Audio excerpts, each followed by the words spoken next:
Hey guys, Snoozy here. We're going to go over the Hydra Sorceress in Diablo 2R. It's more of a fire sorceress with Fireball and Meteor if you actually hit level 99 with it. Or if you don't really want to do Hydra, you can always just switch into Fireball and Meteor and then maybe do something else a little bit crazy afterwards. So first off, let's go ahead and get into our stat points here and we'll get started. So this follows pretty much every other sorceress build. There's not much of a difference with these. You're going to want 156 strength at least, generally for your spirit shield. For this one, you're going to use spirit and actually phoenix as your primary shield, which is going to be in a 4-socketed monarch shield. Your dexterity, assuming you have a decent enough torch or Annie, you don't really need to put any dex into here either. Really, if you're going to use a Shootaz, you really don't need anything at all. If you're going to go with a more defensive option, because maybe you don't have all of the gear, you might need a little bit dexterity just to use the flail. For the rest of the stuff, we're going to just drop everything straight in vitality. Since I am doing the full fire source with Hydra and a maxed out fireball, I did not go for an energy shield build this time around. For your skill points, it's going to be relatively simple. We're going to put 1 point into frozen armor if you're not getting this off your call to arms. Generally, I don't bother. It's 1 skill point. I'll just put it in here. That way I can just use the crystal sword call to arms like every other class, rather than worrying about getting a staff to give this to me and then building a call to arms in it. Lightning, you're always going to grab static field. Honestly, with the amount of damage, if you're fully geared, you could probably save a point here and not really even need static field. Your damage is pretty insane. Then we're going to get telekinesis and teleport. You're obviously going to want to be teleporting, and telekinesis is a requirement for that. However, don't forget, you can use telekinesis to use waypoints, portals, pick up gold, and even more importantly, you can snipe those full juves from a full party from wherever you are as long as you're in range by using telekinesis here. Fire skills, essentially it's going to be 1 point in everything. The reason for that is we are going to be maxing Meteor, which requires the left and middle here, and then we're going to max Hydra because, well, we're doing a Hydra build. I really enjoy Hydra. It's really fun to me, and that takes the right side, and Fire Mastery is just good for everything. So if you're just starting out and you're leveling this up from level 1, you're not max geared, maybe it's ladder start. Personally, I prefer Hydra over the Fireball Meteor.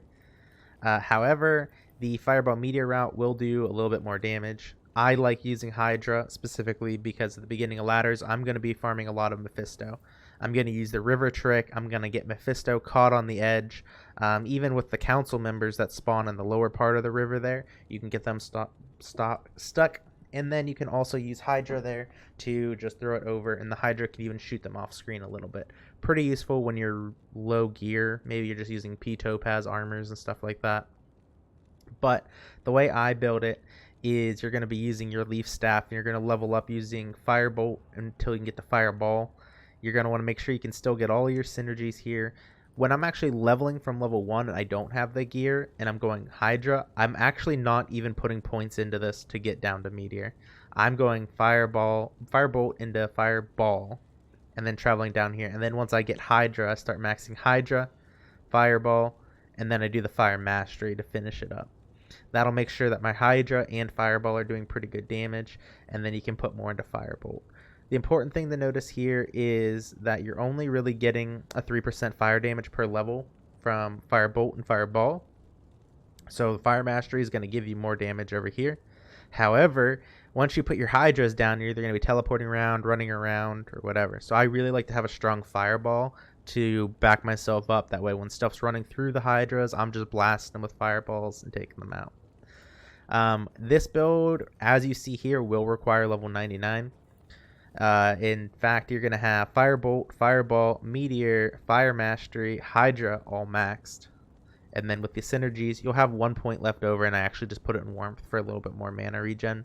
Your other option is you could be putting it, instead of there, you could put it into Inferno. Inferno will get this a little bit higher up, get a little bit more damage going on there. But I don't really care too much about the average fire damage for this build. So if you wanted to go a straight Meteor Fireball build instead of Hydra, you would actually just put it over here Inferno. That way you get your average fire damage higher. But I really like Hydra. I think it's a lot more fun than letting stuff die in the fire of a Meteor. But there's always an option to switch out. Pretty much the gear should be about exactly the same anyways. So with that said, we can go into the gear. The gear is pretty standard.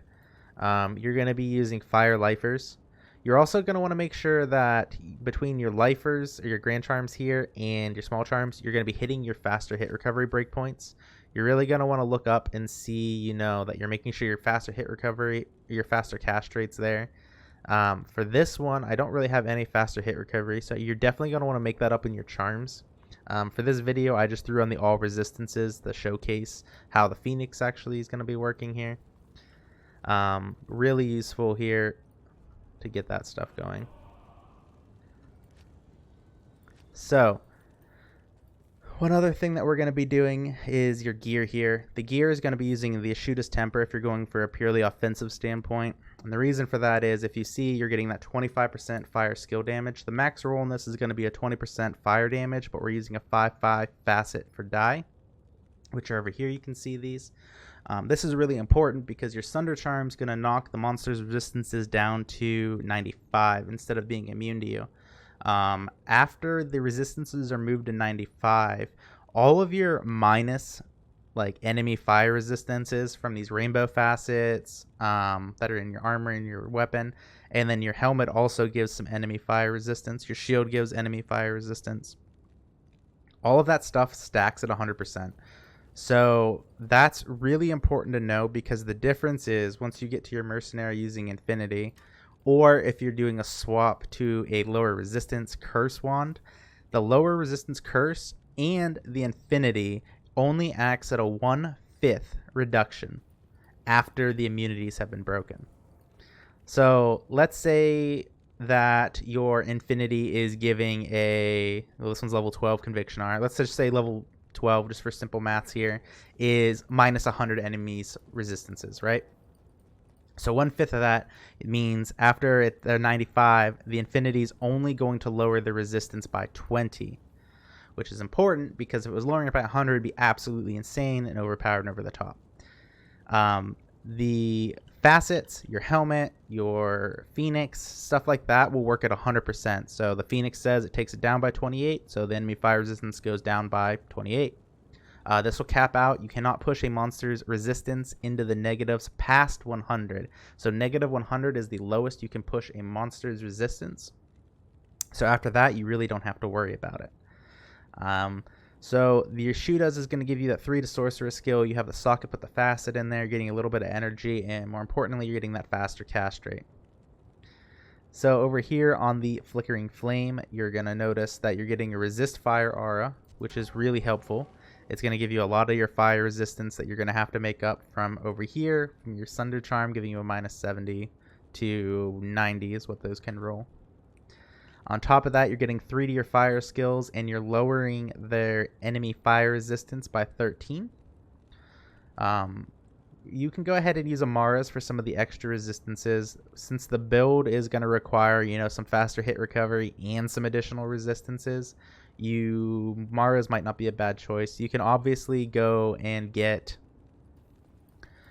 your resistances elsewhere, but it really helps to have it on the amulet, especially with the high roll of 30. You can also notice on your Phoenix here that you're getting the Redemption Aura. So what happens essentially once you kill monsters, their bodies will be on the ground, and the Redemption Aura will give you a chance to get health and mana back from those bodies. That really helps with it. That way you don't have to use potions as much. But the reason we actually go with the Phoenix is because of that. You're getting the maximum lightning res and the maximum fire res. You're getting fire absorb, life. You're getting all those good things as well. But the primary thing, to me at least, is that minus 28 to enemy fire resistance. It's a pretty big chunk of your damage.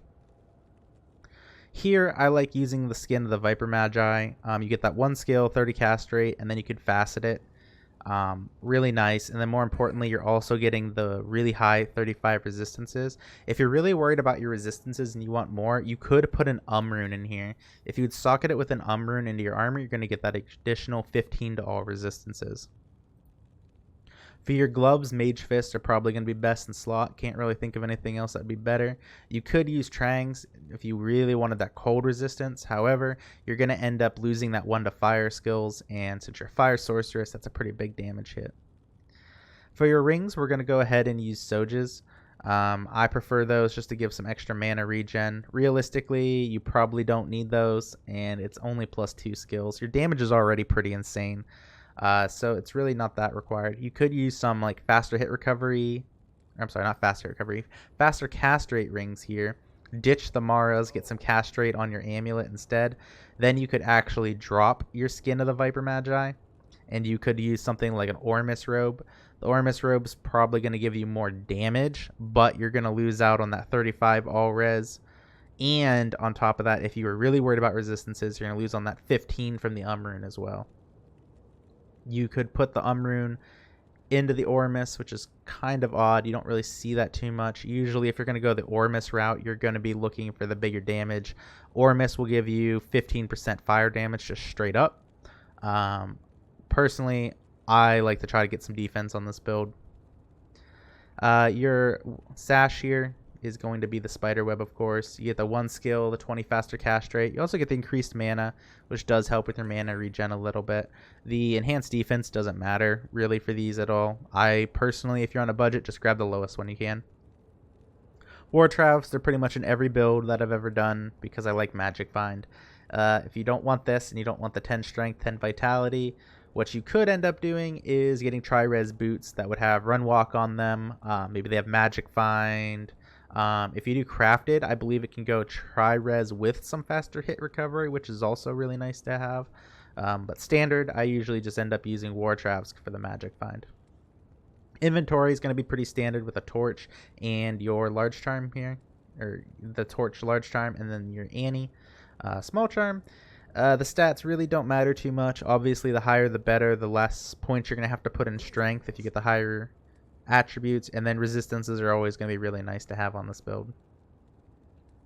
You're going to need your Sunder Charm because in Hell there are a ton of fire immunes. So this will make sure they only have a maximum of 95. And then this will make sure that your Phoenix, your Flickering Flame, the Ashuda's facets, and the Viper Magi facets all really can crush that resistance there. For your skillers, you're going to use life skillers, or if you're really trying hard to get the min-max, I would highly recommend some faster hit recovery +1s. You really don't have any faster hit recovery on this build, which can be really problematic. You really make up with it with just your high damage that you're getting. Down here, we're just using 5 all-res, 7 magic find, small charms. Really, obviously, unless you're a very high-end player, very wealthy, very lucky, you're not going to get these, right? I made this character in the hero editor just to kind of showcase what it can be done. I did not go this build this time for ladder, as I decided to go with a Frost Nova build, which you can find that guide also on the YouTube. So down here, you're really going to be making up resistances and faster hit recovery, stuff like that. So on to the mercenary here. We're going to use an Act 2 mercenary. I prefer Holy Freeze. You're already using Infinity, so if they're not immune to cold, they're going to take some more cold damage from your mercenary. And on top of that, they're going to freeze monsters around you. Assuming you telestomp, mercenary will stand on top of you here. Monsters around you will get frozen, slowed down. They won't attack as fast. He's going to be using the Endariel's Visage, pretty standard. Generally, this should be ethereal if you're min-maxing. I never pay for an ethereal. They're a lot more expensive, and honestly, I don't really care. My mercenaries generally don't die. We're going to use the Infinity Thresher. I'm a big fan of the Threshers. You could also use... The other one that's real popular is the Man Catcher, the Ethereal Man Catchers. If I have the option both in my inventory, I'm going to use the Thresher. It's just always what I've done. Your armor is going to be a Fortitude if you're min-maxing. Treachery will also work here. I generally end up playing Treachery for my mercenaries simply because I don't feel like they die enough to justify buying the Fortitude. And with the new Sunder Charms, I'm not relying on my mercenary to kill stuff for me really anymore. They're kind of honestly just there to apply the auras, which is really nice because in the older days before the Sunder Charms, there was a lot of immunes that you couldn't take care of. So you would telestomp them, wait for your mercenary to kill them, and then that'd be the end of it. So we're going to go ahead and go down here. Offhand is obviously going to be the Call to Arms and Spirit. Those will give you your battle orders and battle command. Battle command is +1 to skills, and you want to do that first to get the +1 skill. That way you can then go ahead and do the bigger battle orders. If you're on a budget, you don't need a 6 battle orders for this build. It's just nice to have. That'll move us up to our final of 2,434 life and 1,165 mana, which is pretty tanky. So we will see how it does in here. So fireballs pretty much destroy stuff. The one thing I am going to do, I'm going to set this up to players 8 so you can realistically see how effective it is in a players 8.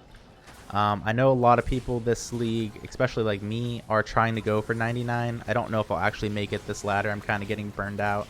So you're just going to drop your Hydras down and you can go ahead and just kill stuff. Hydras will automatically target and shoot. You'll notice my mana is going down, but as long as you're killing, it's coming back up. You're getting that additional mana and health that's coming back. You're getting that straight up from your Phoenix using that redemption aura. You can also, don't forget to drop some meteors on them. They do quite a bit of damage. The reason I'm showing off the Chaos Sanctuary here is these are some really heavily fire immune monsters. So it really shows that even though that they're fire immune, it may not be the fastest clear for Chaos Sanctuary, but it's still pretty good. Especially if there was like 7 other people in the game. Let's say they're just doing Chaos runs to level. They can't wear their gear yet. They're just leeching. If I was leeching, I would be fine in this game with a sorceress killing at this rate. It's not super fast. There are faster ones, but at the same time, it's killing fast enough. Really, the trick is to keep your Hydras up, and you can just drop meteors here and there. Oh, didn't hit the seal. Get your mercenary back up here to tank for you. Throw some more fireballs, some Hydras. Be really careful with the lower resistance on here. The Venom Lords can do quite a bit of fire damage. I'm going to take some of these potions just in case, since I had an empty belt. This is probably the most dangerous one for this build. You should really put your Hydras down before you hit that seal. That way they're already ready to go. And then you're just blasting with fireballs at that point. Mercenary's actually dying to the fire damage. Alright, so they are dead. We'll take some of these for Diablo. I didn't mention you can also take shrines with telekinesis as well, making it pretty useful to have. So we're going to go ahead and just drop some Hydras. And that's how fast Diablo dies. Pretty quick. And remember, this is actually a players 8 game. So this would be if there was a full 8 players in here doing things. So it's kind of slow. It's not the fastest. You know, Javazon, stuff like that would be quicker. But at the same time, it's pretty quick. Just 8 player. We'll go into here and show how quick you can just map to these things. You know, Eldritch is already dead. Teleport in here. Our BOs wore off. Shank's dead. And then out we go. So it's pretty quick. And then for those of you that are maybe just solo players, you know, you're not interested. You're like, well, the player 8 looks slow, but how is it really in like a player 1 scenario? So we'll just go ahead and I'm not going to kill everything in the Chaos Sanctuary this time, or near as much. Oops. There we go. Now players 1 set. So you're going to go ahead and do your battle orders, buff yourself up, and then we're going to go back down.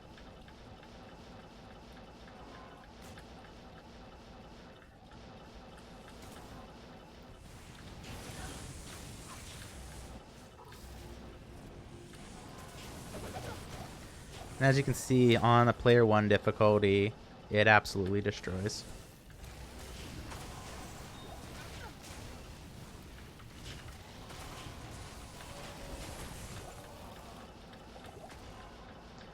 Pretty easy. The build is kind of expensive with that Phoenix, unfortunately. And the Infinity. I was playing this at ladder start actually before I went to Frost Nova. I didn't have near this gear. All I had was a flickering flame and the Ashudas. I was using a spirit shield and insight on my mercenary, and that's all I was using, and it was still pretty good. I didn't have any issues really. Chaos Sanctuary was pretty slow, but that's not usually something I farm in the beginning. I'll usually stay in the meth area and get that taken care of and just do all my magic finding there. If I'm in Chaos Sanctuary, I'm probably doing it with some friends and stuff like that. So that's pretty much the end of the video here. Hopefully you guys enjoyed it. There's a couple tweaks you can do. You could get the Ormus instead and ditch the Stone of Jordans, get some faster cast rate, mix up. But the important things are you're hitting your breakpoints. You're going to want the 105 breakpoint for your faster cast rate. Your faster hit recovery is going to be as much as you can get in there. The higher you have that, the easier it's going to be. The build still functions without it. The resistances are still pretty low. Honestly, if I was trying to level to 99 with this build, I would take and put an rune in here to get that extra resistances.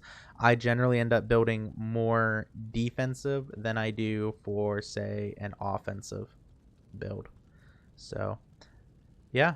Hopefully you guys enjoyed the tutorial here. Hopefully you guys learned something at least, and then we can go ahead and go over the questions and concerns, stuff like that. So let me know, guys. Take it easy.